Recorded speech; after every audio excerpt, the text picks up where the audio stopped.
ॐ अज्ञानतिमिरान्धस्य ज्ञानाञ्जनशलाकया चक्षुरुन्मिलितं येन तस्मै श्रीगुरुवे नमः। श्रीचैतन्यमनोभीष्टं स्थापितं येन भूतले स्वयं रूप कदा मह्यं ददाति स्वपदान्तिकं। वन्देऽहं श्रीगुरुः श्रीयुतापदकमलं श्रीगुरून् वैष्णवांश्च श्रीरूपं सागरजातं सहगणा रघुनाथान्वितं तं सजीवं साद्वैतं सावधूतं परिजनसहितं कृष्णचैतन्यदेवं श्रीराधा कृष्णपादान् सहगणललिता श्रीविशाखान्वितांश्च नमः। ॐ विष्णुपादाय कृष्णप्रेष्ठाय भूतले श्रीमते भक्तिवेदांत स्वामिन्निति नामिने। नमस्ते सारस्वती देवे गौरवाणी प्रचारिणे निर्विशेष शून्यवादी पाश्चात्य देशतारिणे। नमो महावदन्याय कृष्ण प्रेम प्रदायते कृष्णाय कृष्ण चैतन्य नामने गौरत्वसे नमः। हे कृष्णा करुणा सिंधु दीनबंधु जगतपते गोपेशा गोपिका कांता राधा कांता नमोस्तुते। तप्त कांचन गौरांगी श्री राधे वृंदावनेश्वरी वृषभानुसुते देवी प्रणमामि हरिप्रिये। वाञ्छाकल्पतरुभ्यश्च कृपा सिन्धुभ्य एव च पतितानां पावनेभ्यो वैष्णवेभ्यो नमो नमः। जय श्री कृष्ण चैतन्य प्रभु नित्यानंद श्री अद्वैत गदाधर श्रीवासादि गौर भक्त वृंद। हरे कृष्णा कृष्णा कृष्णा हरे हरे, हरे राम राम राम हरे हरे। मुखं करोति वाचालं पंगुं लंघायते गिरिं यत्कृपातमहं वन्दे श्रीगुरो दीनतारिणं श्री परमानन्दमाधवं श्री चैतन्यमीश्वरम्।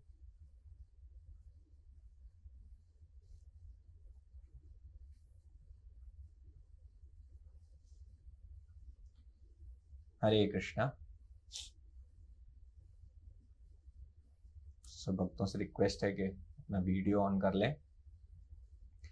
तो आज हम उपदेशामृत के लास्ट फ्यू वर्स जो बचे हैं उनको ख़त्म करेंगे। नेक्स्ट टाइम से हम लोग नेक्टर ऑफ डिवोशन स्टार्ट करेंगे। तो NOI 8 जो 8वां श्लोक है उसका हम उच्चारण करेंगे। तन्नाम रूप चरितादिषु कीर्तिनानु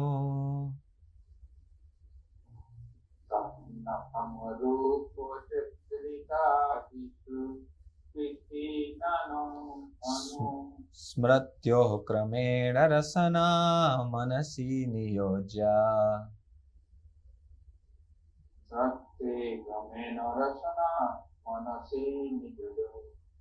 तिष्ठन् व्रजे तदनुरागी जनानुगामी।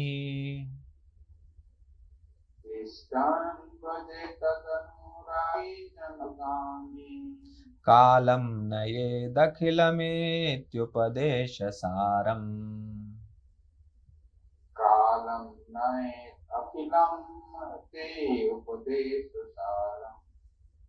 तो ये उपदेश सारम यानी इस उपदेश का, उपदेशामृत का सार यहाँ पर बता रहे हैं श्री रूप गोस्वामी।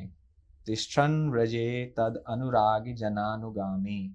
जनानुगामी, अनुगामी का अर्थ है अनुपालन करने वाला।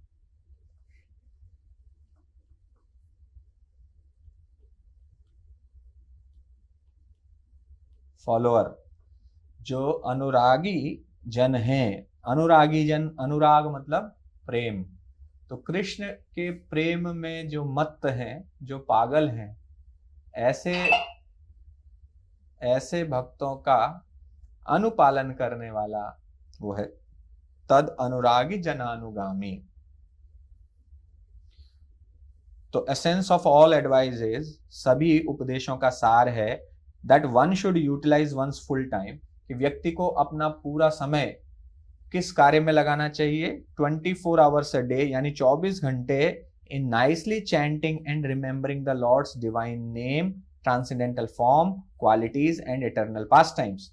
यानी बहुत अच्छे तरीके से, नाइसली, बहुत अच्छे तरीके से भगवान के नाम का जप, भगवान का स्मरण, किसका स्मरण, भगवान के नाम का स्मरण, नाम स्मरण, और उनके दिव्य रूप, ट्रांसेंडेंटल का मतलब है दिव्य रूप का स्मरण, और उनके गुणों का स्मरण, और उनके नित्य, इटर्नल का मतलब है नित्य लीलाओं का स्मरण। तो हमारा समय किस में बीतना चाहिए, ये 4 कार्यों में बीतना चाहिए। नाम जप, भगवान के नाम का जप, स्मरण, भगवान के दिव्य रूप का स्मरण, भगवान के गुण और नित्य लीलाओं का स्मरण। ये करने में और इनका गुणगान करने में, यानी चैंटिंग एंड रिमेंबरिंग, ठीक है, कीर्तन और स्मरण, thereby gradually engaging one's tongue and mind. इससे क्या होगा, हम अपनी जिह्वा और अपने मन को भगवान के सेवा में लगा पाएंगे, जिह्वा और मन को, क्योंकि आप जप करेंगे, कीर्तन करेंगे, वो जिह्वा के माध्यम से करेंगे, उनके रूप के गुण का गान करेंगे तो अपनी जिह्वा के माध्यम से करेंगे, उनकी लीलाओं का गुणगान करेंगे तो अपनी जिह्वा के माध्यम से करेंगे, और मन किस में लगाएंगे, इनका स्मरण करने में। In this way one should reside in Vraja, और इस प्रकार से इस व्यक्ति को व्रज में रहना चाहिए, गोलोक वृंदावन धाम, एंड सर्व Krishna under the guidance of devotees, और भगवान के भक्तों के निर्देशों के अनुसार भगवान की सेवा करनी चाहिए। अपने मन से करने की जरूरत नहीं है।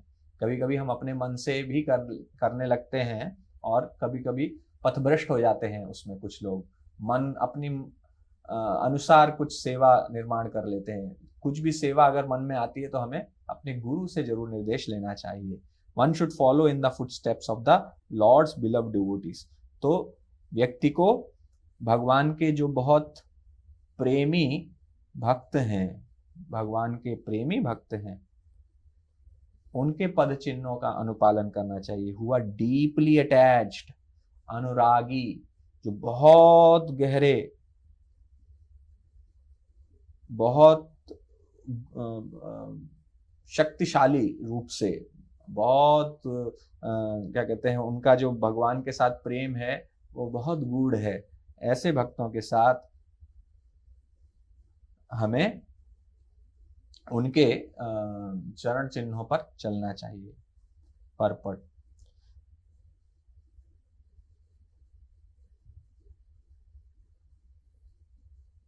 ठीक है, तो यहाँ पर पहली चीज प्रभु जी ने बताई थी कि भगवान चीप नहीं है। हम भगवान को चीप माने सस्ता, सस्ता मतलब जो बहुत कम पैसे में मिल जाता है, जिसकी ज्यादा वैल्यू नहीं है, तो भगवान ऐसे नहीं है। भगवान को प्राप्त करना इतना आसान नहीं है कि कुछ भी हम अपने मन के अनुसार करके भगवान को प्राप्त कर सकते हैं। हम कुछ भी पालन करेंगे, अपने हिसाब से चलेंगे, जैसे भगवान कहते हैं कि यह शास्त्र में विधि मुत्सृज्य वर्तते काम कारतः, जो शास्त्रों की विधि को त्याग कर अपने मन अनुसार कार्य करता है, न स सिद्धिम न मवाप्नोति न सुखम न पराम गति, उसको न सिद्धि मिलती है और न उसे परम गति प्राप्त होती है, तो न सुख प्राप्त होता है। तो वास्तव में भगवान भी यही बात कह रहे हैं, और रूप गोस्वामी उसी बात को और दृढ़ता से यहाँ पर स्थापित कर रहे हैं कि भगवान को प्राप्त करना कोई सस्ता कार्य नहीं है। Don't take it very cheaply. भगवान ऐसे चीप नहीं है कि हम कुछ भी भगवान को किसी भी प्रकार से हम बिना मन लगाए या कम मन से या अधूरे मन से या किसी भी प्रकार से भगवान की सोचेंगे चलो ये करना है, ये सेवा मिली है, किसी तरह बेगार टालना है, किसी तरीके से भगवान की सेवा करनी है, तो वैसे करके भगवान को प्राप्त नहीं किया जा सकता। तो ये भगवान को प्राप्त करने के लिए हमें बहुत दृढ़ होना पड़ेगा और अपने मन को पूरी तरह भगवान की सेवा में लगाना पड़ेगा, प्रेम के साथ, बोझ के साथ नहीं। हम बोझ के साथ जब अपनी सेवा करेंगे तब तक हम ना भगवान से प्रेम प्राप्त कर पाएंगे, ना हम भक्ति में किसी भी प्रकार की कोई प्रगति कर पाएंगे। बाहर से देखने में कभी कभी लग सकता है कि कोई व्यक्ति बहुत प्रगति कर रहा है, क्योंकि दुनिया का देखने का पैमाना अलग है। दुनिया किस पैमाने से देखती है? किसी को बहुत बड़ा पद, कोई टेम्पल प्रेसिडेंट बन गया है, कोई बहुत सारे जिसके फॉलोअर्स हैं सब दंडवत मार रहे हैं, जो बहुत प्रसिद्ध हो गया है, जिसके एक इंस्टाग्राम रील पे करोड़ों करोड़ों लोग देख रहे हैं। तो हमारे देखने का, इस संसार के देखने का तरीका ये है। वे किसी भी व्यक्ति के भक्ति की प्रगति को भी इस तरीके से जज करते हैं। हम भी कभी कभी लोगों को इस प्रकार से सोचने लगते हैं, और हम अपने आप को सोचने, लोगों को छोड़ दीजिए, हम अपने आप को सोचने लगते हैं कि मैं बहुत प्रगति कर गया हूं। क्यों? क्योंकि मेरे नाम के पीछे दास लग गया है या दासी लग गया है, क्योंकि मैंने कंठीमाला प्राप्त कर ली, इसलिए अब मैं बहुत प्रगति कर गया हूँ। अब मैं धोती कुर्ता पहनता हूँ, तिलक लगाता हूँ, सब लोग दंडवत करते हैं। मैं जब कीर्तन करता हूँ तो सैकड़ों लोग, हजारों लोग सुनते हैं मुझको। मैं जब क्लास देता हूँ तो बहुत तालियां बजती हैं, सब लोग ठहाके मार मार के हंसते हैं। यानी मैं बहुत बहुत प्रगति हो गई है मेरी इससे। किंतु प्रगति का यह पैमाना नहीं है, ये मानक नहीं है। प्रगति इस प्रकार से नहीं की जा सकती। It is not cheap, it is not so cheap कि हम अब जब तक हम अंदर से नहीं बदलेंगे, जब तक अंदर से हम विनम्र नहीं बनेंगे, जब हमारे मन से, हमारी चेतना में हम विनम्र नहीं बनेंगे, हम स्वयं को जब तक दास, दासानुदास नहीं सोचेंगे कि मैं सब भक्तों का दास हूं, जब तक इस भावना से कोई भी सेवा नहीं करेंगे, तब तक तो हम आगे नहीं बढ़ सकते। और इस लेक्चर में प्रभु जी ने बहुत एम्फसाइज किया है कि मुझे इसीलिए अंदर से बदलना है, केवल नेम सेक के लिए, नाम के लिए नहीं केवल करना है। तो अगर हम अपना भाव नहीं बदलेंगे, अपने कार्यों को नहीं बदलेंगे, तब तक हम वृंदावन धाम में प्रवेश नहीं कर सकते। क्योंकि वृंदावन धाम में प्रवेश करने के लिए वहां पर जो सेवाएं आपको करनी है, वो सेवाएं जो आज आप इस्कॉन में या इस संसार में रहकर आप जो सेवाएं कर रहे हैं, वो सेवाएं वहां नहीं करनी है। उनमें से बहुत कम सेवाओं की वहां आवश्यकता पड़ेगी। ज्यादातर सेवाएं वहां पर होंगी जो आप यहाँ करते ही नहीं है। हो सकता है कि आपको वहां पर गोचारण के लिए जाना पड़े, आपको गाय का गोबर उठाना पड़े, आपको वहां पर भगवान के लिए कुछ कार्य है, हो सकता है वहां कंटिन्यू है, माला बनाना है, कुछ कंटिन्यू भी करेंगे, और कुछ भगवान के लिए कीर्तन, भगवान के नाम का कीर्तन। वहां आप सोचेंगे कि मैं गुरु बन जाऊंगा, वहां गुरु नहीं बन सकते। वहां इटरनल गुरु हैं, वहां पर ललिता देवी है, विशाखा देवी है, उनके निर्देशों के अनुसार चलना है। वो इटरनल गुरु है, नित्य गुरु है।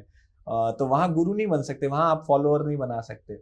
वहां पर आपको एक सेवक के सेवक के रूप में कार्य करना पड़ेगा। इसलिए हमें अगर बदलना है तो हमें अंदर से बदलना होगा, और वो हमें अनुरागी जन के अनुगामी बनकर, जो भगवान के प्रेमी भक्त हैं उनके अनुगामी बनकर हम यह कर सकते हैं। श्रील प्रभुपाद कहते हैं कि भगवान, one should follow in the footsteps of lord's beloved devotees. तो हमें भगवान के महाजन ये न गता सुपंथा, जिस मार्ग पर महाजन चले उस मार्ग पर हमें चलना है। तो कब हम बाहर से भले ही कितना दिखावा कर लें, बट उससे कुछ फर्क नहीं पड़ेगा, उससे हमारी प्रगति नहीं होगी। We should get attached to those devotees who consider Krishna as whole and soul of their lives। तो ऐसे भक्तों के प्रति हमें मोहित हो जाना है। अटैच मतलब मोह, ऐसा मोह हो जाना चाहिए, ऐसा प्रेम हो जाना चाहिए। अटैच क्या होता है? जब आप किसी रस्सी से अटैच्ड हो, तो रस्सी जहां जाएगी वहां वहां आप खींचे चले जाओगे। तो वो भक्त, ऐसे भक्तों से जब ऐसे प्रेम करने लगोगे आप कि वो जैसा कर रहे हैं वैसा आप करोगे, उन तब आप वास्तव में प्रगति कर पाओगे। तो ऐसा ब्रजवासियों का क्या एटीट्यूड है, ऐसी उनकी चेतना है कि वो भगवान से इतना मोहित है। तो इसमें जो भक्ति के 4 सिद्धांत हैं वो आते हैं।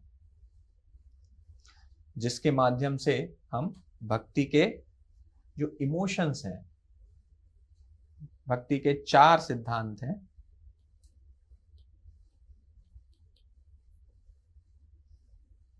राग भक्ति के,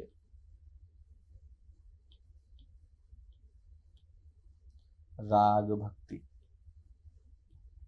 राग मतलब प्रेम, राग भक्ति के 4 सिद्धांत हैं जिनके माध्यम से हम अनुभव कर सकते हैं आध्यात्मिक भावों का, जो हम भाव कहते हैं ना। क्या भाव होते हैं? जो अष्ट सात्विक भाव होते हैं। जैसे भगवान की कथा सुनकर आपके मन में अचानक से प्रेम जागे, और जब प्रेम उठता है भगवान के प्रेम के पर, भगवान की करुणा को आप अनुभव करके आपके आंसू आने लगते हैं। जब आप सोचते हैं कि भगवान कितना प्रेम करते हैं अपने भक्तों से, तो आपके आंखों से अश्रुधारा बहने लगती है। किंतु उस समय हमें लगता है हम शायद शुद्ध भक्त बन गए हैं, इतना प्रेम जग रहा है हमारे हृदय में। बट ऐसा नहीं है, क्योंकि जब जो वक्ता होते हैं, जो भागवत कथा करते हैं, एक उन्नत भक्त के वचनों में वो प्रभाव होता है जो आपके हृदय को कुछ पल के लिए परिवर्तित कर सकता है, और उसके भाव जो हैं वो हमारे, उसका जो इफेक्ट है वो हमारे ऊपर आता है। तो इसीलिए कभी कभी हमें आंसू आते हैं, तो कभी कभी हम बहुत अच्छा अनुभव करते हैं। भागवतम आप पढ़ते हैं और भागवत में भगवान की लीलाएं पढ़ते हैं, तो आपके हृदय में भी एक इच्छा उत्पन्न हो जाती है कि भगवान से ऐसे मुझे भी प्रेम करना है। लेकिन वो जो है वो प्रभाव स्थायी नहीं रहता, तो अस्थायी होता है, कुछ समय के लिए रहता है फिर चला जाता है।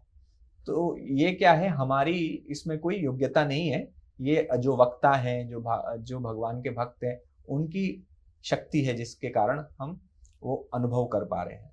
तो प्रभुपाद कभी कभी कहते थे, these are the transcendental windows to spiritual world. ये भगवान के धाम में आप क्या अनुभव करने वाले हैं वो खिड़की से देख रहे हैं आप। तो आपको ये खिड़की खोलते हैं भगवान बीच में छोटी सी, जिससे आप देख सकते हैं, थोड़ा आपको अनुभव होता है और समझ में आता है कि ये जो है ये आनंद मिलने वाला है। किंतु वो खिड़की तुरंत बंद हो जाती है। जैसे नारद मुनि जब छोटे बच्चे थे, तो जब नारद मुनि ने भगवान के ध्यान किया, बहुत तीव्रता से ध्यान किया, तो उनके हृदय में भगवान ने तुरंत दर्शन दिए, लेकिन फिर वो दर्शन उन्होंने तुरंत ही खींच लिए, बंद कर दिए। तो नारद मुनि के हृदय में और तीव्र इच्छा हो गई, वो ढूंढने लगे, कहाँ गए कहाँ गए कहाँ गए, अभी तो भगवान मेरे हृदय में प्रकट हुए थे, अभी तो मैंने उनके दर्शन करे, उनके चतुर्भुज रूप के, उनके शंख चक्र गदा पद्म, इनके सुंदर रूप को मैंने देखा, अब कहाँ चले गए भगवान। तो वो भगवान ने उनको छोटा सा एक एडवर्टाइजमेंट जैसा होता है, एडवर्टाइजमेंट जैसा दिया, और वो तुरंत उसको वापस ले लिया। उन्होंने कहा, अभी तुम शुद्ध नहीं हुए हो, जब तुम शुद्ध हो जाओगे तब तुम नारद के रूप में पैदा हो गए अगले जन्म में, तो आप कंटिन्यू करो अपनी तपस्या को इसी प्रकार। तो इसीलिए जो भगवान श्रील प्रभुपाद इसलिए कहते थे ये विंडोज है, ताकि आपको अट्रैक्शन और बढ़े और आपका अटैचमेंट बढ़े कि मुझे इसको प्राप्त करना है। जैसे नारद बॉय जो छोटा बच्चा था, उसके मन में तीव्र उत्कंठा उत्पन्न हो गई। और दूसरा है कि कभी कभी हम फेक भी करते हैं, कभी कभी दिखावा भी करने के लिए करते हैं लोग, आपने देखा होगा। तो बहुत दिखावा करने के लिए एक तो सुना था मैंने कि कोई बड़े कथावाचक थे, तो वो क्या करते थे, अपने पास जो रुमाल होता था उसमें वो आयोडेक्स डाल देते थे, आयोडेक्स डाल के, और जैसे ही कथा करते थे तो उससे अपनी आंखों को ऐसे पोंछ लेते थे, तो आंखों से आंसू बहने लगते थे। आयोडेक्स लगा के आप आंखें में लगा देंगे तो बहुत आंसू बहेंगे। तो ये उनके रोने का तरीका था, क्योंकि रोना तो नहीं आता था, लेकिन वो इस प्रकार से रोते। तो ये दिखावा जो है करने से भगवान प्राप्त नहीं होंगे। दिखावा करके क्या मिलेगा? सस्ती लोकप्रियता मिलेगी। सस्ती लोकप्रियता का कोई महत्व नहीं है भगवान के सामने, लोकप्रियता का भी कोई महत्व नहीं है। भगवान उसको कोई इंपॉर्टेंस नहीं देते। भगवान किसी एक गरीब जिसको कोई नहीं जानता, ऐसे भक्त को भगवान दर्शन देते हैं, जिसको कोई नहीं जानता उसको भी दर्शन दे सकते हैं, और भगवान चाहे तो जो सारे संसार का सम्राट है उसको भी दर्शन दे सकते हैं, लेकिन उसकी कंडीशन यही है कि उसके हृदय में प्रेम होना चाहिए।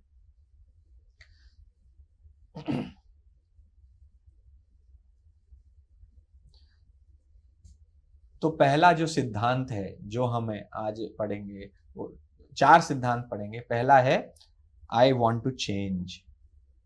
जब तक तो हम क्या क्या पढ़ रहे हैं, हम पढ़ रहे हैं कि किस प्रकार से हम इस राग भक्ति का अनुभव कर सकते हैं, जो हमारे प्रेम के जो भाव हैं वो प्रकट कैसे होंगे जब तक हम ये नहीं चेंज नहीं करेंगे। हाँ, आई वॉन्ट टू चेंज, मैं बदलना चाहता हूं।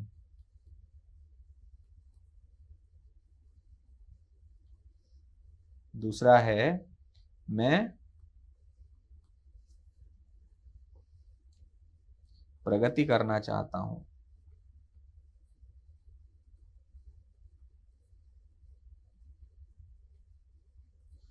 चाहता हूं या चाहती हूं, आप अपने अनुसार कर लीजिए।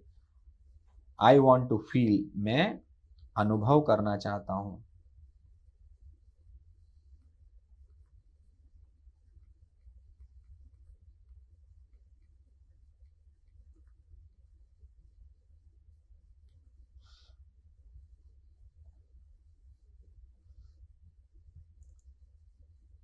आई वॉन्ट टू फील, और इसको एक्सपीरियंस, फील और एक्सपीरियंस में यह है कि फीलिंग द एक्सपीरियंसेस, जब आप स्वयं उसके पार्ट बनेंगे तो ये जो अनुभव है, ये फील और एक्सपीरियंस वैसे दोनों ही, उसका मीनिंग हिंदी में अगर देखा जाएगा तो अनुभव ही रहेगा। ठीक है, मैं और आप उसको कह सकते हैं कि हाँ, उपलब्धि तो नहीं, इसको बोलेंगे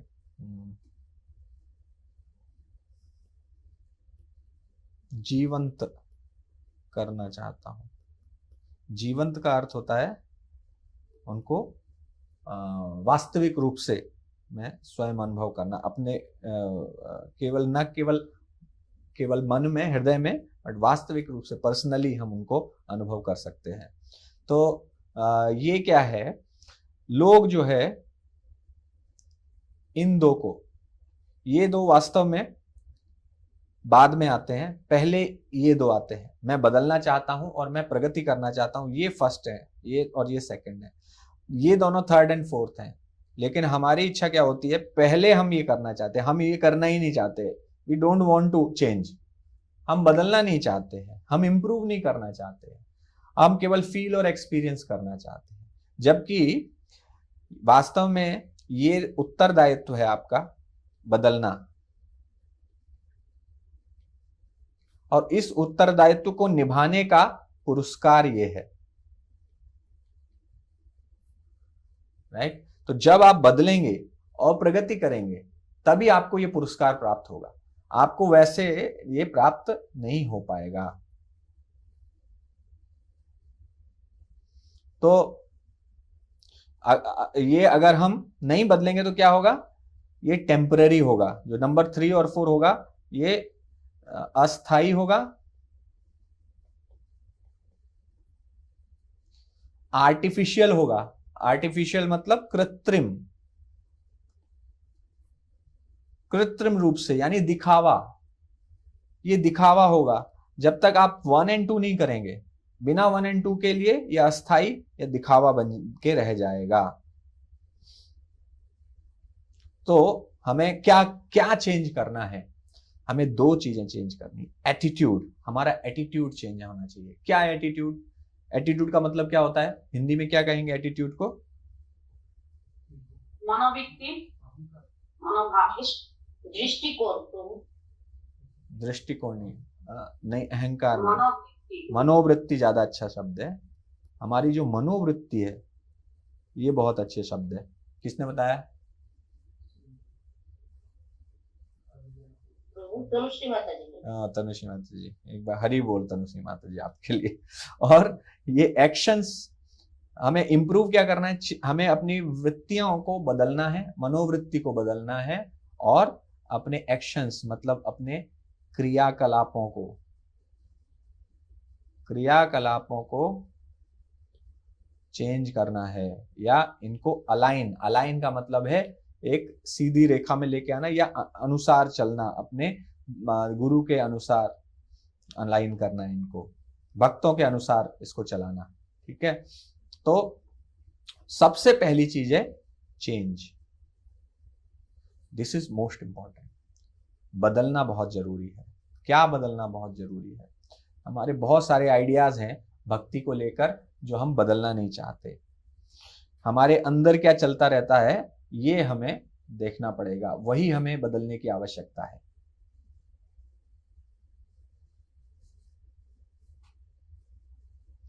तो वो कैसे हम कर सकते हैं? जब तक हम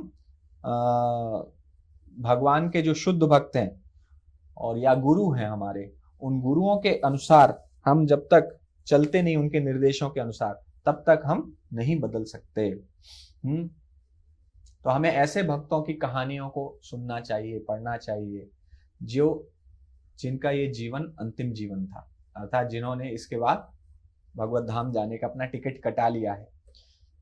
तो जब हम उनके जीवनों को पढ़ेंगे तब हम समझेंगे कि हम अभी कहां पर हैं। तब हम रिस्पॉन्सिबिलिटी लेंगे, उत्तरदायित्व लेंगे बदलने का। तो पहले हमें भक्तों का अनुयायी बनना है। कैसे अनुयायी बनना है? अपने गुरु का अनुयायी बनना है। बाकी भक्तों के भले ही आप पहले अनुयायी ना बन पाए, ठीक है, क्योंकि हम सबको नहीं देख पाते, हमें सबकी गलतियां दिखाई देती है। लेकिन अगर हम अपने गुरु के ही अनुयायी नहीं बन पा रहे हैं, जो हमें शिक्षा प्रदान कर रहे हैं, हमें दीक्षा प्रदान कर रहे हैं, उनके निर्देशों का पालन नहीं कर पा रहे हैं, तो हमारी प्रगति संभव नहीं है। तो हमें अपने इसी मनोवृत्ति को बदलना है कि मैं चेंज नहीं हो सकता। बहुत बार इस्कॉन में मैं सुनता हूं कि डिवोटीज कहते हैं कि प्रभु जी अब हम इतने बड़े हो गए हैं, अब हम चेंज नहीं हो सकते, या इतनी मेरी आयु हो गई है, अब तो मैं चेंज नहीं होऊंगा, या फिर मैं इतने साल से भक्ति कर रहा हूं, अब तो मैं चेंज नहीं हो पाऊंगा, बहुत मुश्किल है। कई बार भक्त कहते हैं कि ये तो अब बड़ा मुश्किल है। किंतु क्या ऐसा वास्तव में असंभव है? अगर यही स्थिति होती तो भगवान इतना शास्त्र क्यों देते? श्री रूप गोस्वामी उपदेशामृत क्यों लिखते? अगर उस उपदेशामृत से कोई असर नहीं पड़ने वाला है, लोगों का जीवन नहीं बदलने वाला है, तो रूप गोस्वामी को इतना मेहनत करने की क्या आवश्यकता थी? जब तक हम स्वयं अंदर अनुभव नहीं करेंगे अपने मन में कि मुझे बदलना है, मुझे चेंज होना है, जब तक हम अहंकार में जीते रहेंगे, तब तक हम भक्ति नहीं कर पाएंगे। ये कुछ नहीं है, केवल अहंकार का ही स्वरूप है कि प्रभु जी, माता जी, अब तो मैं नहीं बदल सकता, मैं नहीं बदल सकती, अब ये तो मैं तो इतने साल हो गए, अब तो मेरे लिए संभव नहीं, मैंने दुनिया देखी है। रूप गोस्वामी से ज्यादा तो हमने दुनिया नहीं देखी है, हमने अपने गुरु वर्गों से तो ज्यादा दुनिया नहीं देखी है, नहीं समझी है। तो चाहे कितना भी हम समझ लें, we have to understand we are imperfect, हम अपूर्ण हैं। हमें चेंज होने का भाव अपने अंदर पैदा करना पड़ेगा कि मुझे बदलना है, मुझे बदलना है। ये मेरे व्यक्तित्व की जो कमी है, जो मेरी मनोवृत्ति है, उसको मुझे बदलना है। तो हमारे दो प्रकार से हम इसको बदल सकते हैं। पहला है इनोसेंस फेथ टू सरेंडर। पहले हमारे हृदय में शरणागति होने के जाने के लिए एक निर्दोष श्रद्धा होनी चाहिए हमारे मन में। क्या करने की? शरणागति जाने की, शरणागति प्राप्त करने के लिए।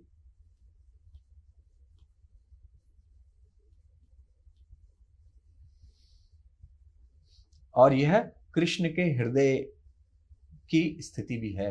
भगवान कृष्ण, क्योंकि ये आपको भगवान कृष्ण से प्रेम करना है तो उनके भाव को समझना पड़ेगा, कृष्ण के भाव को समझना पड़ेगा। और कृष्ण का क्या भाव है?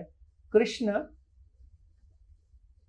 ऐसे प्रेमी हैं जिनको बार बार धोखा मिलता है किंतु फिर भी वो प्रेम करना नहीं छोड़ते, कृष्ण वो है। कृष्ण को कितने जन्मों से हम त्याग करते आ रहे हैं, कितने जन्मों से हम उनको छोड़ते आ रहे हैं, उनको धोखा देते आ रहे हैं, उनके साथ चीटिंग करते आ रहे हैं। कृष्ण हमको सब कुछ दे रहे हैं। कृष्ण हमारे लिए पूरा संसार बना दिए। इस भौतिक संसार को उन्होंने आपसे प्रेम के कारण ही निर्माण किया है, क्योंकि आप चाहते थे कि मैं इस भौतिक संसार में आके एंजॉय करूं, तो कृष्ण ने आपके लिए पूरा भौतिक संसार ही बना दिया। फिर भी मेरे मन में उनके प्रति कोई प्रेम नहीं है, कृतज्ञता भी नहीं है। प्रेम तो छोड़ दीजिए, कृतज्ञता भी नहीं है। कृतज्ञता पहला स्टेप है प्रेम तक पहुंचने का। जब तक आप ये नहीं सोचते कि मैं ग्रेटफुल हूं कि भगवान ने मेरे लिए इतना किया, तो उससे तो फिर तब तक तो फिर प्रेम भूल ही जाइए। प्रेम बहुत दूर की बात है, हमारे मन में कृतज्ञता भी नहीं है। तो कृष्ण ऐसे हैं कि वे प्रतीक्षा कर रहे हैं आपकी, जन्मों जन्मों से प्रतीक्षा कर रहे हैं हमारी। मुंडकोपनिषद में जो उदाहरण आता है कि दो चिड़ियां हैं और एक चिड़िया अलग अलग फलों का रस चख रही है, और जो दूसरी चिड़िया है वो प्रतीक्षा कर रही है कि चिड़िया जो अलग अलग फलों का रस चख रही है कब मेरे पास वापस देखेगी मेरी तरफ, और जब मेरी तरफ वापस देखेगी तब उसको शांति का अनुभव होगा। हम वही चिड़िया हैं। अलग अलग जगह जाकर हम कोई खट्टा फल, कोई मीठा फल, कोई तीखा फल, कोई सड़ा फल, कोई खराब फल, कोई अच्छा फल, बस यही करने में लगे हुए हैं कि इससे आनंद आ जाए। तो हम क्या है, आनंद भोग करना चाहते हैं, बस उसी में हम लगे हैं। हम भूल जाते हैं कि कृष्ण हमारी प्रतीक्षा कर रहे हैं। लेकिन फिर भी कृष्ण निराश नहीं होते, कृष्ण डिप्रेशन में नहीं जाते। कृष्ण को आशा है, उनको विश्वास है, उनके मन में है विश्वास, ये पूरा विश्वास है कि ये मेरे पास वापस आएगा, कभी ना कभी मेरे पास जरूर वापस आएगा। तो कृष्ण हर किसी की प्रतीक्षा कर रहे हैं, चाहे कोई हत्यारा है, कोई वैश्या है, कोई रेपिस्ट है, कोई चोर है, कोई धोखेबाज है, भगवान उसकी भी प्रतीक्षा कर रहे हैं कि किसी दिन तो वापस आएगा। भगवान किसी को त्याग नहीं किए, लेकिन हम भगवान के प्रति किसी प्रकार की कृतज्ञता अनुभव नहीं करते। तो ब्रजवासियों का जो हृदय है वो भगवान कृष्ण के हृदय के समान है। उनके हृदय में भी सेम यही भावनाएं हैं। क्यों? कृष्ण उनके एक दास की तरह रहते हैं, क्योंकि उनके मन में भी इसी प्रकार की इनोसेंस है, इसी प्रकार की निर्दोषता है। ऐसा ही उनका भाव है। उदाहरण के लिए जब कृष्ण हस्तिनापुर गए थे, तो हस्तिनापुर में उन्हें पता था कृष्ण तो भगवान है, उन्हें सब पता रहता है। भगवान को पता है कि ये जीवात्मा करोड़ों जन्मों से इसका ऐसा ही स्वभाव रहा है, अभी ये परिस्थिति आएगी तो ये ऐसे ही व्यवहार करेगा। कृष्ण को पता है। उन्हें पता था कि दुर्योधन के पास मैं जाऊंगा और शांति प्रस्ताव लेकर, और उसमें भी केवल 5 गांव भगवान मांगने गए थे कि पांडवों के लिए 5 गांव दे दो बस, लेकिन उनको पता था कि ये मानेगा नहीं। फिर भी कृष्ण गए थे, भगवान स्वयं गए, और वो शांति प्रस्ताव जो समझौता था वो फेल हुआ। भगवान भी फेल हो गए, क्योंकि भगवान जीवात्मा को पूरा स्वतंत्रता देके रखते हैं। काफी स्वतंत्र, भगवान को त्याग करने की स्वतंत्रता भगवान ने आपको दी है कि आप भगवान का त्याग कर दो, ये स्वतंत्रता भी उन्होंने दी है। तो जब दुर्योधन ने उनके लिए बड़े पकवान बनाए, उनको बुलाया, रिझाने की कोशिश की, लेकिन भगवान ने मना कर दिया दुर्योधन के, मैं तुम्हारे पास नहीं आऊंगा, क्योंकि तुम्हारे इस पकवान में प्रेम नहीं है। मैं विदुर के घर जाऊंगा। विदुर के घर गए, और विदुरानी जो थी विदुर की पत्नी, उन्होंने भगवान को छील के केले देने की बजाय छिलके दे दिए, और भगवान वो छिलके खा गए। तो भगवान प्रेम बस छिलके भी खा गए, लेकिन वो दुर्योधन के घर जाके पकवान नहीं छुए। तो विदुर जो है उनसे कहते हैं, विदुर जब मिले तो उन्होंने कहा, भगवान आप आए हैं, लेकिन मुझे बहुत डर है, क्योंकि जैसा अपमान द्रौपदी का भरी सभा में हुआ, उसी प्रकार से ये कौरव आपका अपमान करने की कोशिश करेंगे। आपको बंदी बनाने की कोशिश करेंगे, तो आप क्यों जा रहे हैं, आप मत जाइए। तो भगवान उठ गए और भगवान टहलने लगे, और भगवान ने विदुर से कहा कि मैं जा रहा हूं क्योंकि मैं बहुत प्रेम करता हूं, मैं दुर्योधन से भी बहुत प्रेम करता हूं, और इस प्रेम के लिए ही मैं आया हूं, मैं उसको भी अवसर देना चाहता हूं। ये मैं पांडवों के लिए नहीं आया, उनके लिए 5 गांव मांगने नहीं आया। मेरी जो ये यात्रा है ये दुर्योधन के लिए है, ताकि वो मेरे प्रेम को स्वीकार करे। ये मेरा प्रयास है, अंतिम प्रयास है इसके लिए। तो भगवान उस कोशिश के लिए आए थे। लेकिन दुर्योधन, आप जानते हैं, दुर्योधन तो नहीं माना, उनको बंदी बनाने की कोशिश की। तब भगवान ने विराट रूप दिखाया और भगवान ने वही चेतावनी दे दी थी कि क्या होने वाला है। और इसके बाद उन्होंने कर्ण से मिले। कर्ण भी दुर्योधन के साथ शामिल था भगवान को बंदी बनाने के इस प्रयास में, किंतु भगवान ने फिर भी उनको बुलाया, कर्ण को समझाया, कर्ण को सब कुछ बताया कि तुम किस प्रकार से आ जाओगे तो सब कुछ परिवर्तित हो जाएगा। लेकिन कर्ण ने नहीं सुना, कर्ण ने भी उनको रिजेक्ट कर दिया, उनको छोड़ दिया। तो हमारी भी यही परिस्थिति है। तो हम अनंत जन्मों से भगवान को त्यागते आ रहे हैं, हम अनंत जन्मों से भगवान को भगवान आते हैं, हम उनको भगा देते हैं, निकल जाओ यहाँ से, मेरे जीवन में मत आओ। तो भगवान इसीलिए अपने भक्तों को भेजते रहते हैं बीच बीच में, किसी प्रकार से हमारा जीवन बदल जाए। तो कृष्ण से ज्यादा शक्तिशाली तो कोई नहीं, कृष्ण से ज्यादा कृष्ण, वंदे कृष्णम वंदे कृष्ण जगत गुरु, जो कृष्ण है वे जगत गुरु हैं। तो दुर्योधन को भी कृष्ण गुरु के रूप में मिले, बट युधिष्ठिर को भी गुरु के रूप में मिले, लेकिन दोनों का अलग अलग रिजल्ट था।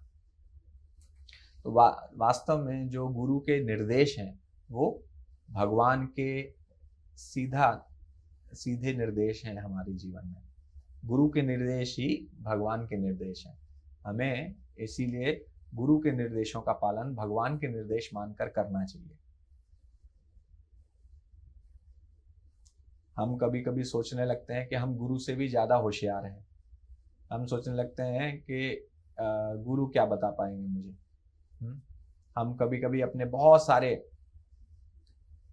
क्या कहते हैं कन्विक्शंस बना के बैठे हैं कि ये ऐसे ही होता है, ये ऐसे ही चलता है, इसको ऐसे ही करना है, क्योंकि हमारी जो है अहंकार है, इस वजह से हम ऐसा करते हैं। तो जब तक हम गुरु के निर्देशों को भगवान का निर्देश मान के, भले ही वो निर्देश आपके मन की इच्छा के विरुद्ध हो, विशेष रूप से जब मन की इच्छा के विरुद्ध जब गुरु निर्देश देते हैं, तब अगर आप उसको पालन करेंगे, उसका आपको बहुत बड़ा फल मिलेगा, बहुत बड़ा साक्षात्कार मिलेगा। जब आपके मन की इच्छा के अनुरूप नहीं है और गुरु के निर्देश आपकी इच्छा के अनुरूप गुरु निर्देश दे रहे हैं, उसको पालन करने में कोई बड़ाई नहीं है, कोई भी पालन कर लेगा, बच्चा भी पालन कर लेगा। बच्चे को बोलो कि बेटा इस टॉय से खेल ले, तो तुरंत ही खेल लेगा। बोलो टीवी देख लो, मोबाइल देख लो, तुरंत ही देख ले। तो वो निर्देश पालन करने में क्या है, उसकी इच्छा के अनुसार। जब उसको बोलो कि पढ़ाई करो बेटा, बुक निकालो चलो, तब वो कहेगा नहीं नहीं नहीं। तो ऐसे निर्देश को पालन करने में वास्तव में जब आपकी इच्छा के अनुरूप नहीं है निर्देश, जब ऐसे निर्देशों को पालन करेंगे तब आपको बहुत अच्छा साक्षात्कार मिलेगा। तो हमें कोशिश करनी चाहिए गुरु के निर्देश को अपने शिरोधार्य करना चाहिए। संस्कृत में एक शब्द है शिरोधार्य करना। शिरोधार्य का मतलब है सिर के ऊपर रखना। जिस प्रकार से भरत जी ने राम की चरण पादुका कहाँ की थी, शिरोधार्य की थी, सिर के ऊपर रखी थी, उनको उनका आदेश मानकर। तो ऐसे गुरु के निर्देशों को ऐसे हमें शिरोधार्य करके चलना चाहिए। तो ये हमारा जो भाव है, ये जो हमारी मनोवृत्ति है, वही हमारी वास्तविक शक्ति बनेगी। केवल स्पिरिचुअल मास्टर, गुरु के जो निर्देश है वो उनकी शक्ति, it's our attitude and not the power of spiritual master which will change our lifes. जादू नहीं करेंगे स्पिरिचुअल मास्टर, उनके पास कोई मैजिक वॉन्ड नहीं है, जादू की छड़ी ऐसे घुमा दी ओके तो आपके ऊपर और आप तुरंत ही हो गए कि अभी आज से आप हिप्नोटाइज हैं। तो गुरु ना ना कृष्णा हिप्नोटाइज करते हैं, ना किसी को सम्मोहित करते हैं, ना गुरु सम्मोहित करते हैं। गुरु प्रतीक्षा करते हैं कि कब आप बदलेंगे। गुरु इसी की प्रतीक्षा कर रहे हैं, कब आप उनके पास जाएंगे और बोलेंगे कि मैं बदलना चाहता हूं, मुझे निर्देश दीजिए ताकि मैं खुद को बदल सकूं। ये निर्देश चाहिए मुझे। तो जब ऐसी परिस्थिति में आप जब इस प्रकार की आपके भाव बन जाएंगे, तब वास्तव में इंप्रूवमेंट होगा, चेंज होगा, फिर इंप्रूवमेंट होगा। तो पहला जो सिद्धांत ये है कि इनोसेंट फेथ होनी चाहिए, और दूसरा है इंटेंस डिजायर टू प्लीज। हमारे मन में एक तीव्र इच्छा होनी चाहिए प्रसन्न करने की।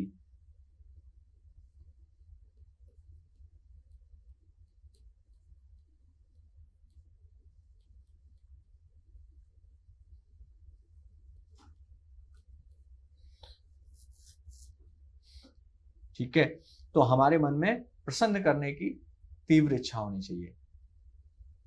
ब्रजवासी ये सोचते हैं कि जब हमारे अनुसार नहीं हो रहा है या हमें कुछ दुख दे रहे हैं भगवान, तो वो दुख, मेरा वो दुख को सहन करना भगवान को प्रसन्नता दे रहा है। अगर भगवान की इच्छा के अनुसार ही सब कुछ हो रहा है, तो अगर मुझे दुख मिल रहा है तो वो भगवान को प्रसन्न कर रहा होगा। तो ऐसे दुख को मैं अपनाना चाहता हूं। तो वो उस दुख को भी, जो दुख भगवान कृष्ण को परम प्रसन्नता दे, ऐसे दुख को भी अपनाने के लिए तैयार है। जैसे गोपियां भगवान को अपने चरणों की धूल दे रही थी ताकि भगवान के सर का दर्द समाप्त हो जाए।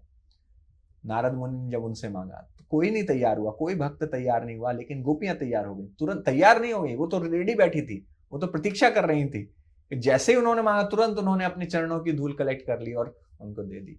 और उन्होंने कहा कि आप इसको तुरंत भगवान के सर पे लगाइए, अगर उससे उनका दर्द ठीक होता है। तो नारद मुनि ने पूछा, आपको पता नहीं है इसका परिणाम क्या होने वाला है? तो उन्होंने कहा, हमें पता है कि हमें अनंत काल तक हमें नरक भोगना पड़ेगा, क्योंकि भगवान कृष्ण के सर पर हम अपने चरणों की धूल लगा रहे हैं। लेकिन अगर हमारे चरण अनंत समय तक नरक भोगने से भगवान के लिए एक पल के लिए भी भगवान का सरदर्द अगर दूर होता है, तो हम खुशी खुशी प्रसन्नता के साथ अनंत काल तक नरक में भी रह सकते हैं। तो ऐसी ब्रजवासियों की मानसिकता है, ऐसा उनका मनोभाव है। मनोभाव ये है कि भगवान को जो प्रसन्न करता है, जो प्रसन्नता देता है, वही कार्य मुझे करना है। तो भगवान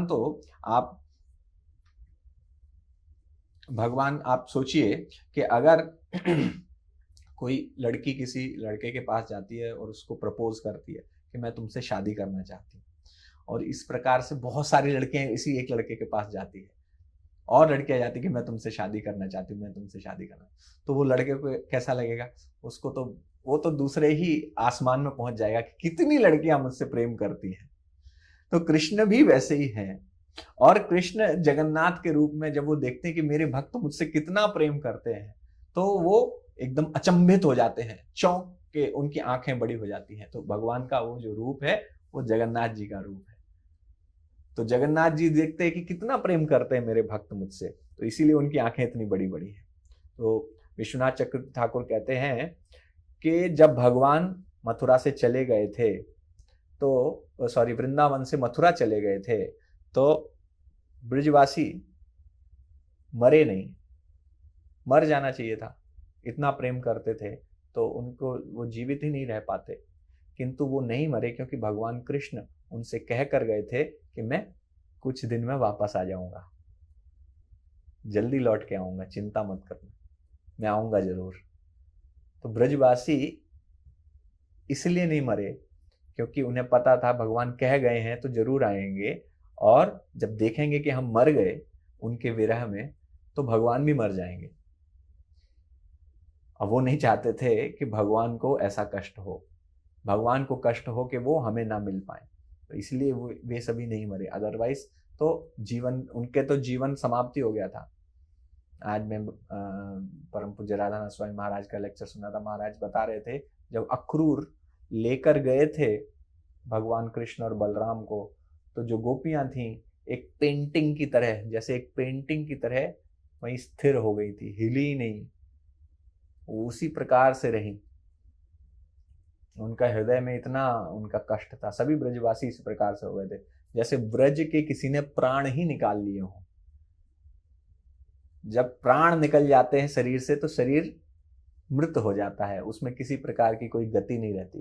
तो भगवान कृष्ण के जाने से ब्रज के प्राण चले गए थे, लेकिन फिर भी वो मरे नहीं। क्यों? क्योंकि वो चाहते थे भगवान आए तो उनको कष्ट ना हो देखकर कि सारे भक्त तो चले गए इस संसार से।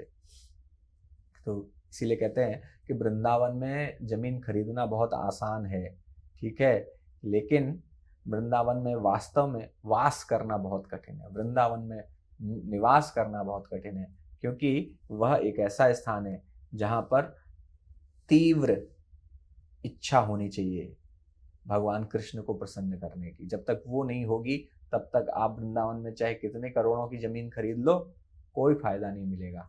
हमें अपने मन में इच्छा पैदा करनी पड़ेगी सेवा करने की। भगवान को शरणागति प्राप्त करना भगवान की वो सबसे महत्वपूर्ण है।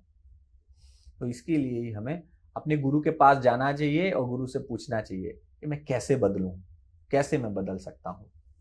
तो जैसे प्रभु जी बता रहे थे कि एक सेंटेंस लिखा होता है ना काफी टी शर्ट पे कि I have lost my heart in Vrindavan, मैं वृंदावन में अपना हृदय खो चुका हूँ, ऐसा लिखा होता है। लेकिन वास्तव में वृंदावन में हृदय खोने का मतलब है जब तक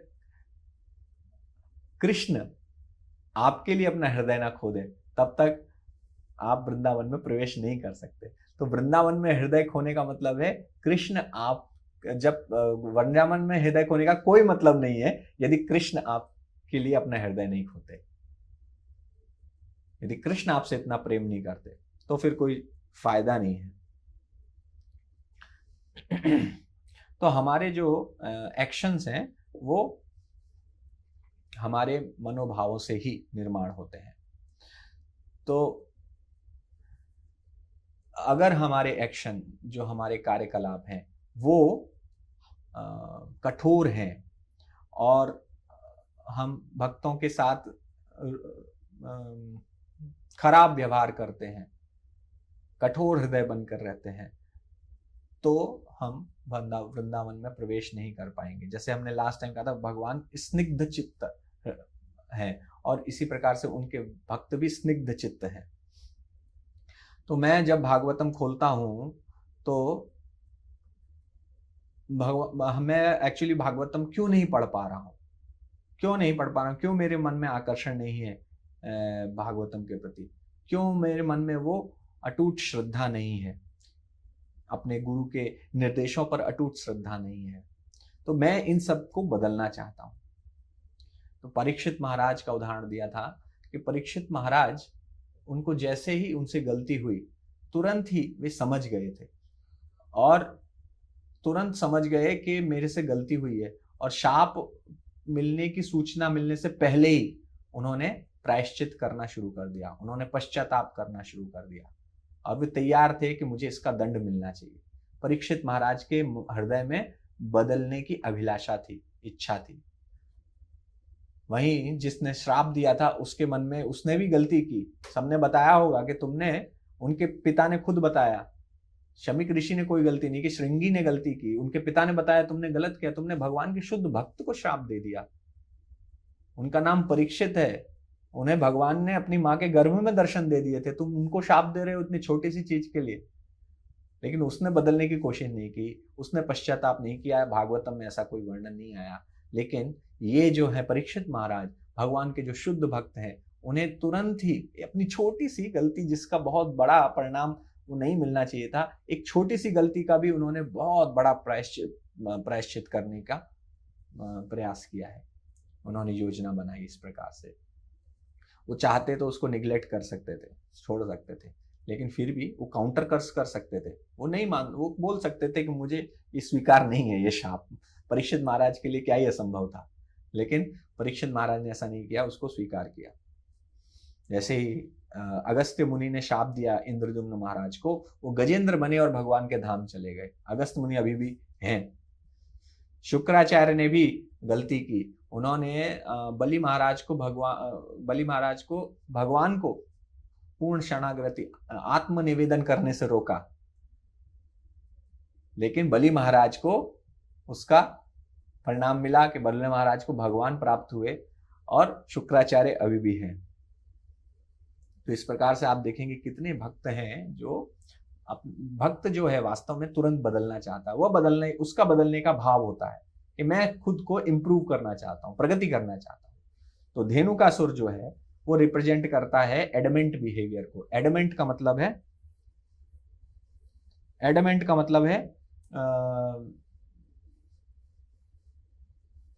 बहुत जिद्दी व्यवहार, कि मैं नहीं बदलूंगा।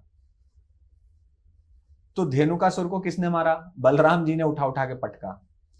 तो इसलिए केवल गुरु ही हैं जो आपको उठा के पटक सकते हैं, मतलब इस प्रकार के व्यवहार को उठा के पटक सकते हैं। तो गुरु के निर्देशों के अनुसार ही हमें, इसलिए हम अपना जीवन उन्हीं से बदल सकते हैं, गुरु के निर्देशों से। परम पूज्य राधानाथ स्वामी महाराज कहते हैं कि गुरु के जो शब्द हैं उनके अंदर बलराम जी की शक्ति है, जो हमारे हृदय को बदल सकती है और हमारे प्रगति को और तीव्र कर सकती है।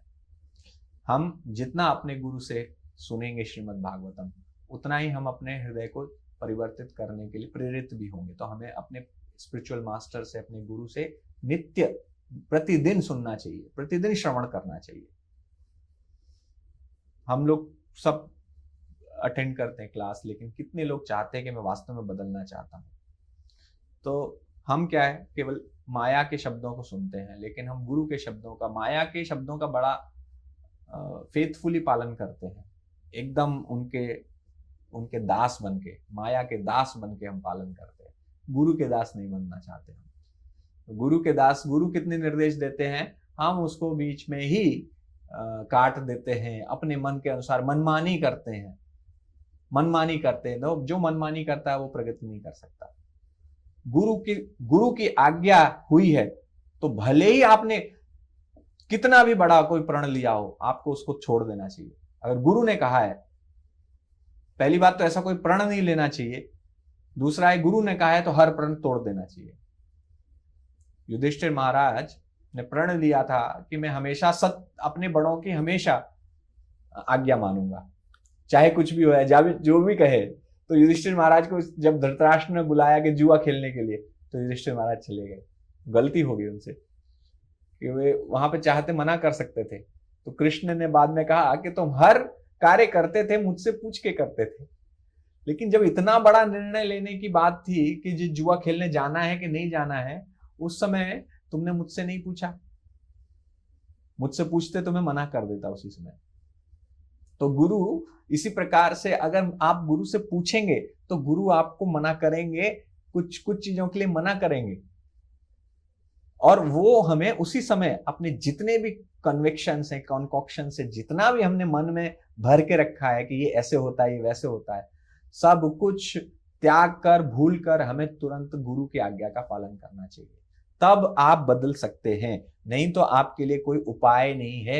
Nobody can save him. You will continue in this material world. जब तक मैं गुरु के पास नहीं जाऊंगा कि मुझे बदलना है, ये सुनने के लिए मुझे क्या क्या बदलना है। कभी जाके मैंने गुरु से पूछा है कि मुझे क्या क्या बदलना चाहिए?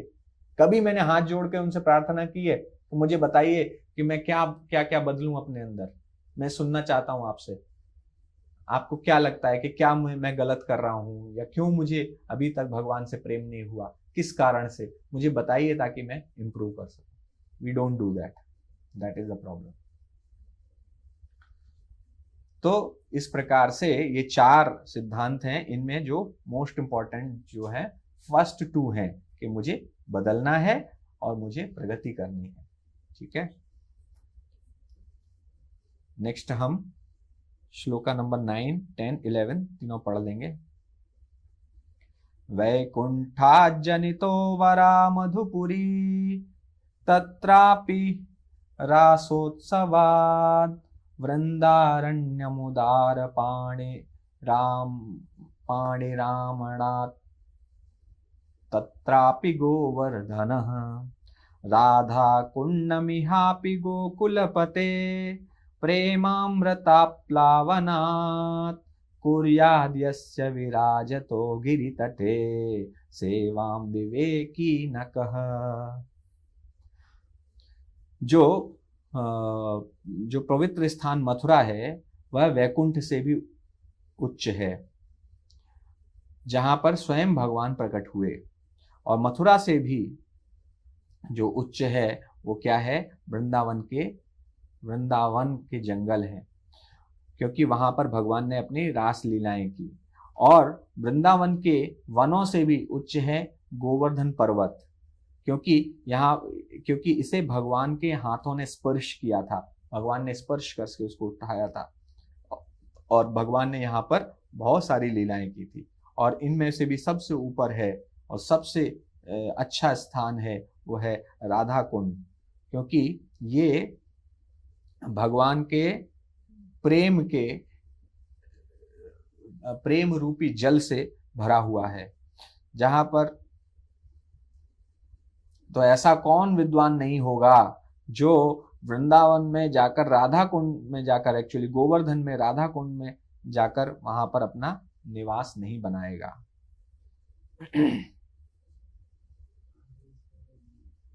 क्या? ओके ओके ओके, हाँ आज प्रभु जी की क्लास है, तो हम एक काम करते हैं, ये अर्थ उसमें टाइम लगेगा, तो हमें शॉर्ट में आपको बता देता हूं। तो ये पहला है, और दूसरा श्लोक है कि जो हमारा 11वां श्लोक है, हाँ 10वां श्लोक है,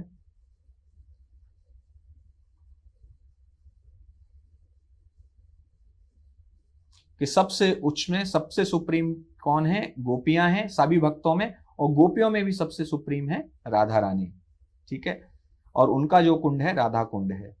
और उसके बाद अगला श्लोक बताता है कि श्रीमती राधा रानी भगवान के सबसे प्रिय हैं, और उनका कुंड जो है उसको बड़े बड़े ऋषियों ने भी उसका गुणगान किया है। तो ये जो है बड़ी मुश्किल से, महान भक्तों को भी बहुत मुश्किल से मिलता है, तो इसके जल में जो स्नान करता है वह उसके मन में भगवान का प्रेम उत्पन्न होता है। तो वास्तव में ये 3 श्लोक पढ़ने के हम योग्य नहीं हैं, राधा कुंड और उसकी गरिमा को समझने के हम योग्य नहीं हैं, लेकिन हमारे गुरुजनों ने ये बताया है तो हम इसको पढ़ रहे हैं। तो इसके बारे में बहुत मुश्किल है,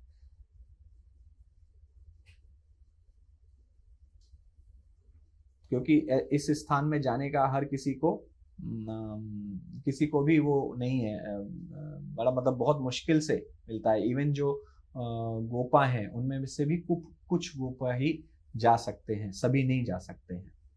तो हम इसका गुणगान मेरे हिसाब से, क्योंकि इसमें जो है थोड़ा सा टाइम लगेगा, हाँ एक दिन बीच में या तो कर सकते हैं इसको, या 7:45 तक चला सकते हैं, 7:45 तक कर लेते, जितना हो जाएगा, बाकी फिर हम अगले उसमें कंप्लीट करके फिर नेक्स्ट शुरू करेंगे।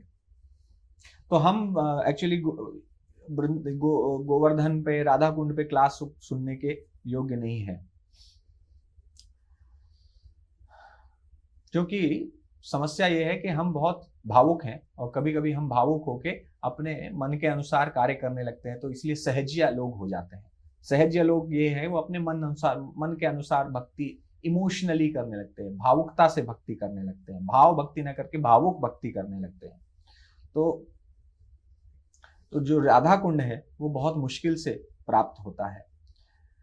रूप गोस्वामी इसीलिए कह रहे हैं कि किस प्रकार से राधा कुंड सबसे सर्वोच्च स्थान है इस पूरे ब्रह्मांड में, इस पूरे क्रिएशन में, सृष्टि में सर्वोच्च स्थान है राधा कुंड।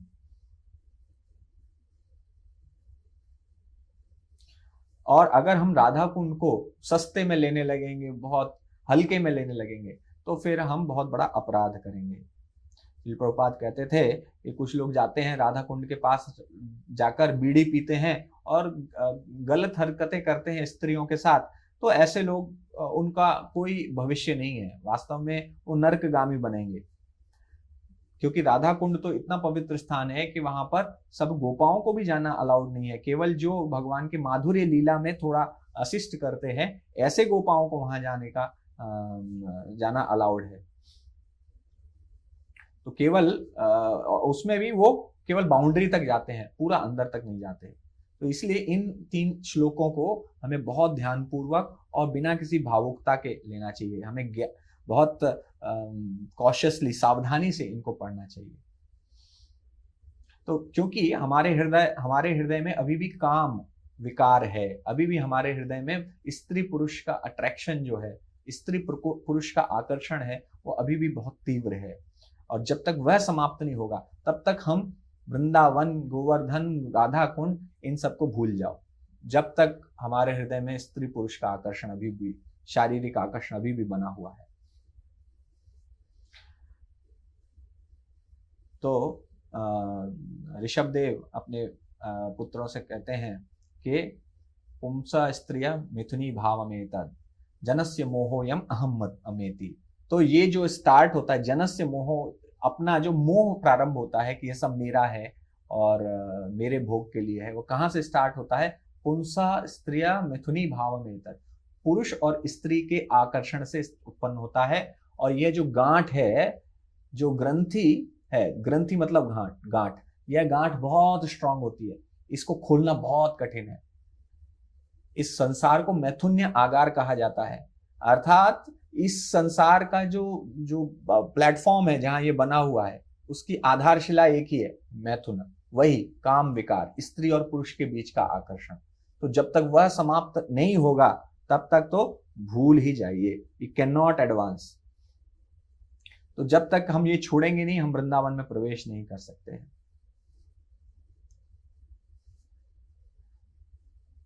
तो हमें यह समझना है कि हमें इसीलिए, क्योंकि जब तक ये भाव हृदय से नहीं निकल रहा तब तक वृंदावन में आप जो भी सोचेंगे कि मैं वृंदावन में वास करूं, वृंदावन में जाके कोई कार्य करूं, सेवा करूं, भावुकता होगी वो केवल। पहले इस आकर्षण को खत्म करना पड़ेगा। तो क्योंकि ये पूरा भौतिक संसार इसी पर केंद्रित है। जब तक हम माया के प्रभाव से अपने हृदय को वापस नहीं लेके आएंगे तब तक हम वृंदावन में अपना हृदय नहीं लगा सकते। तो कोई सोच सकता है कि सन्यासी के लिए ये बड़ा आसान है कहना, क्योंकि सन्यासी जो है इन सब पे पड़ाव नहीं है, उसने तो गेरुआ वेश धारण कर रखा है। किंतु कभी कभी ये सन्यासियों के लिए भी बहुत कठिन होता है। ऐसा नहीं है कि सन्यासी या ब्रह्मचारी के हृदय में काम विकार नहीं होता है, उनके मन में भी ये काम विकार होता है। केवल ड्रेस बदलने से काम विकार समाप्त नहीं होता, केवल गेरुआ कपड़े पहन लेने से नहीं होता, या गृहस्थ आश्रम में प्रवेश करने से। कोई सोचता है, कभी कभी लोग कहते हैं कि ये जो है क्योंकि हम इसका अनुभव कर लेंगे तो ये समाप्त हो जाएगा। अनुभव करने से भी ये समाप्त नहीं होता, ये ऐसे समाप्त होगा ही नहीं। आपको अपने हृदय पर मेहनत करनी पड़ेगी अपने हृदय को चेंज करने के लिए। इस बीमारी से हमें, अपने ये हृदय रोग है, इस हृदय रोग से हमें छुटकारा पाना पड़ेगा। तो अगर हम किसी आश्रम में, हम जो है किसी हॉस्पिटल में जाएं और हॉस्पिटल में दवा ना लें तो हॉस्पिटल में जाने का कोई फायदा नहीं होगा। तो गौरांग प्रभु कहते हैं कि ये इस्कॉन हॉस्पिटल है और जो ब्रह्मचारी आश्रम है वो डॉर्मेटरी है, जो यहाँ पर सब लोग रहते हैं, और जो गृहस्थ आश्रम है वो प्राइवेट वार्ड है एक नर्स के साथ।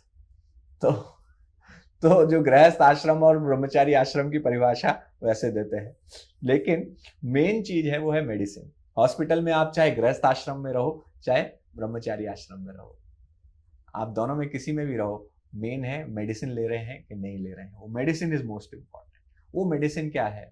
मेडिसिन है कि भगवान कृष्ण से हमें अटूट प्रेम पैदा करना है। इस संसार के जितने संबंध हैं उन संबंधों से ज्यादा अटूट भगवान के साथ संबंध होना चाहिए। सबसे ज्यादा बड़ा संबंध, सबसे ज्यादा प्रेम का संबंध भगवान के साथ होना चाहिए। अर्जुन का उदाहरण देते हैं। अर्जुन इतने महान क्या थे, तीरंदाज थे, वो बहुत महान थे और बहुत शूरवीर थे।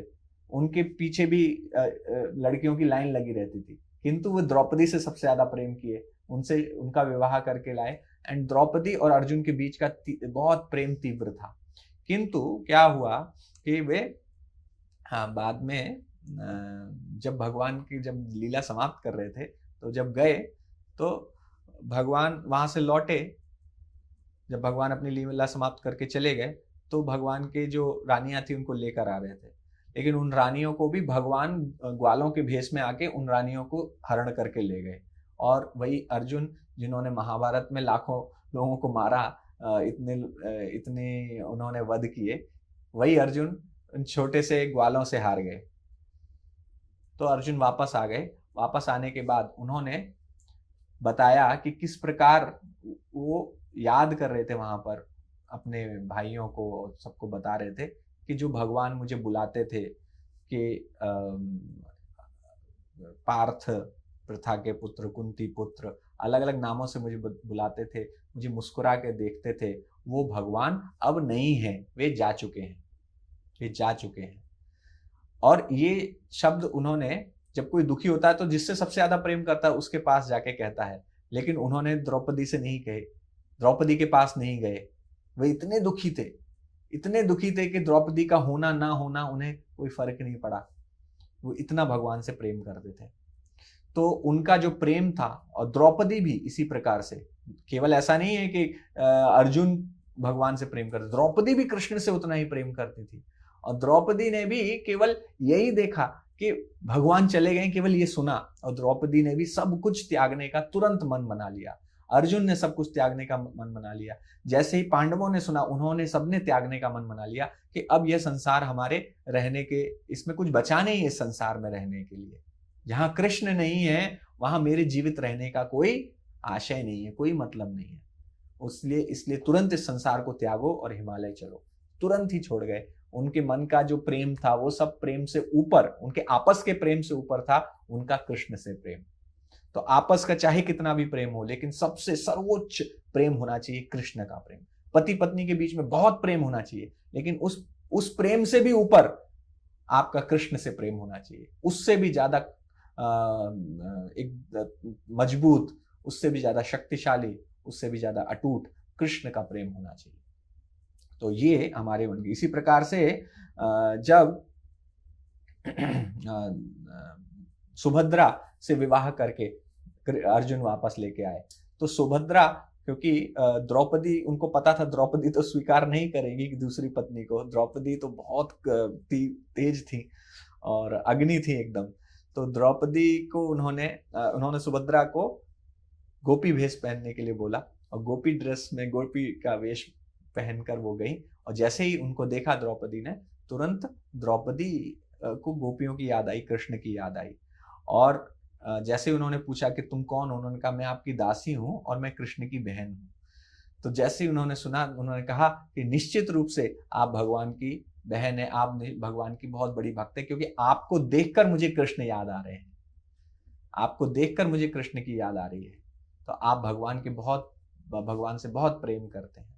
और फिर सुभद्रा ने कहा कि मैं अर्जुन की पत्नी भी हूं। तो उन्होंने उसको कुछ ध्यान नहीं दिया, द्रौपदी ने कहा मैं आपकी दासी हूं आज से। तो सुभद्रा ने कहा नहीं नहीं, मैं आपकी दासी हूं। और इस प्रकार से उन दोनों का बहुत अटूट संबंध बना। तो क्यों बना? क्योंकि वे भी कृष्ण से प्रेम करती थी, सुभद्रा भी कृष्ण से उतना ही प्रेम करती थी। तो जो भगवान के शुद्ध भक्त हैं, वे भगवान से जो प्रेम है उनके लिए सबसे बड़ा प्रेम होता है। हाँ, इस संसार के जितने प्रेम हैं वो सब इम्परफेक्ट हैं, इनमें सब में हमारा विकार मिला हुआ है। तो अर्जुन ने द्रौपदी को त्याग कर दिया, द्रौपदी ने कोई उसमें कंप्लेन नहीं की, कोई शिकायत नहीं की। उसने भी अर्जुन को त्याग दिया, तुरंत ही वे सब सन्यासी बन गए और चले गए हिमालय की तरफ छोड़कर। इसी प्रकार से सुभद्रा और द्रौपदी, को वाइफ्स के बीच में जो सौतेली, जो सौतने होती हैं, उनके बीच में सबसे ज्यादा शत्रुता होती है। चित्रकेतु महाराज के केस में आपने देखा कि एक छोटे से बच्चे की उन्होंने हत्या कर दी। 1 करोड़ रानियों ने मिलकर एक छोटे से बच्चे को मार दिया जहर देके। जस्ट क्यों? क्योंकि उसे क्या बोलो, उसे अपनी सौतन से कृतद्युति से उन्हें बहुत जलन हो रही थी। तो इस स्थिति को कैसे प्राप्त किया जाए कि हम केवल भगवान से हमारा जो प्रेम हो वो सबसे तीव्र हो? वह तभी संभव है जब हम अपने गुरु के निर्देशों का पालन करेंगे। चैतन्य महाप्रभु कहते हैं कि एक डिवोटी ने उनसे पूछा था कि मेरे अंदर बहुत विकार हैं और ये सब विकार, काम विकार मुझे बहुत परेशान करते हैं, तो मैं क्या करूं? तो उन्होंने कहा कि आप नित्यानंद प्रभु के कॉपिन को फाड़ के अपने गले में बांध लीजिए और अपने सिर पे बांध लीजिए, इससे आपके सारे मोह समाप्त हो जाएंगे। तो जब तक हम गुरु और गुरु परंपरा को पूरी तरह उनकी शरणागति नहीं लेते हैं, नित्यानंद प्रभु की शरणागति नहीं लेते हैं, आप विशेष रूप से नित्यानंद प्रभु से प्रार्थना कीजिए। नित्यानंद प्रभु से जब आप प्रार्थना करेंगे, आपको तुरंत ही साक्षात्कार होगा, तुरंत ही आपको दिखेगा, चमत्कार होगा। आप चैतन्य महाप्रभु से नहीं, पहले आप नित्यानंद प्रभु से प्रार्थना कीजिए। नित्यानंद प्रभु सबसे कृपालु हैं। नित्यानंद प्रभु से अगर आपने प्रार्थना की तो जरूर आपको उसका फल मिलेगा।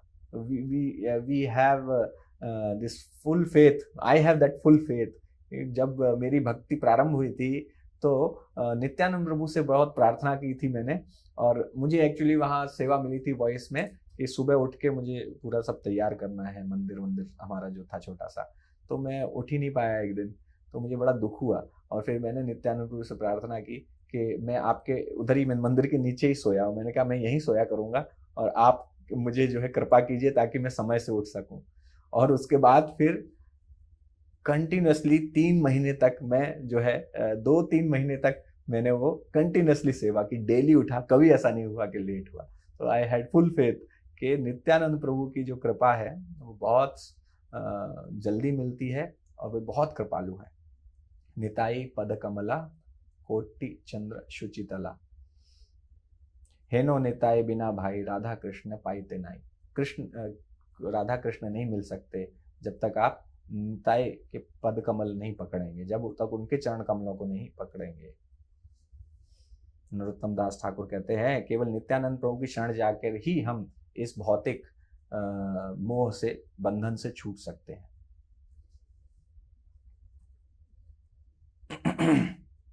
तो इसमें प्रभु जी ने समझाया वृंदावन बहुत विशेष है, उसको हमें भावुकता से नहीं लेना चाहिए, और सबसे पहला क्राइटेरिया है कि हमें पुरुष और स्त्री के आकर्षण से बाहर निकलना पड़ेगा, और यही हमारी योग्यता है। अर्जुन और द्रौपदी और सुभद्रा के जो उदाहरण दिए उससे हमने समझा कि हमें भी इस प्रकार का प्रेम उत्पन्न करना है।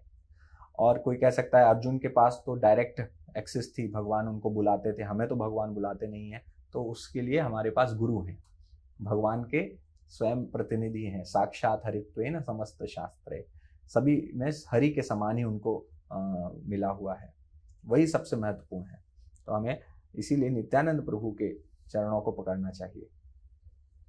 तो हमारे मटेरियल एनर्जी से हमें बहुत अटैचमेंट है, और ये हमारे जो सॉफ्टवेयर है, हमारा क्या सॉफ्टवेयर है, माइंड, इंटेलिजेंस और ईगो, मन, बुद्धि और अहंकार, ये हमारा सॉफ्टवेयर है। इसमें मोह है बहुत ज्यादा, और ये हमें बदलना है। तो माइंड में क्या होते हैं, लाइक्स एंड डिसलाइक्स, ये अच्छा लगता है, ये अच्छा नहीं लगता है।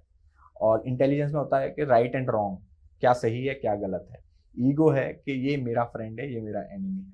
तो इसमें प्रभु जी ने एक्सरसाइज करवाई थी, तो आपको लिखना है कि क्या क्या आपके लाइक्स हैं, क्या क्या गुरु के लाइक्स हैं, क्या क्या गुरु के डिसलाइक्स हैं, फिर क्या वो जो लाइक्स डिसलाइक्स हैं वो आपके भी लाइक्स डिसलाइक्स हैं या नहीं है।